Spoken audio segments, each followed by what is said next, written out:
এবার সংসদে গাড়ির জন্য আবেদন করলেন হাসনাত আব্দুল্লাহ। এই নিয়ে সাধারণ জনগণ কি বলছে চলুন দেখে নেওয়া যাক। জনগণ না খেয়ে মরে আর ওনারা গাড়ি বাড়ির জন্য পাগল। আস্তে আস্তে সব লাগবে, আগে যারা ছিল তাদের থেকেও বেশি লাগবে।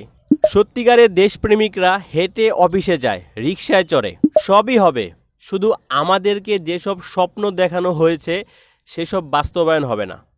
এক মুখে কয় কথা বলে, সরকারি অফিস, সরকারি গাড়ি, সরকারি বাড়ি সবই দেওয়া হবে, কিন্তু ভোটের আগে কি যেন বলেছিলেন আপনারা, মনে আছে তো? আমাদের কিন্তু সবই মনে আছে। বুঝলাম না ভাই, তোমরা কইলা সরকারি কোনো সুবিধা নিবা না, এখন দেখতেছি তোমার দাম বাইরা গেছে। Good boy. নির্বাচনের আগে সব জায়গায় যেতে পারে, তখন কোনো গাড়ি লাগে না, আর সংসদে এসে তারা যেতে পারে না। এখন ভোটের সময় তো সবাই আবেগে বলছিলা গাড়ি নিবা না, সরকারি সুবিধা নিবা না, এখন তাহলে ভণ্ডামি কেন? বন্ধুরা, আপনারা জানেন হাসনাত আব্দুল্লাহ নির্বাচনের সময় বলেছিল যে আমি কোনো সরকারি সুবিধা নেব না, সরকারি ট্যাক্স ফ্রি গাড়ি নেব না, কিন্তু আজকে হাসনাত আব্দুল্লাহ সংসদে এসে তার গাড়ির কথা বলেছে।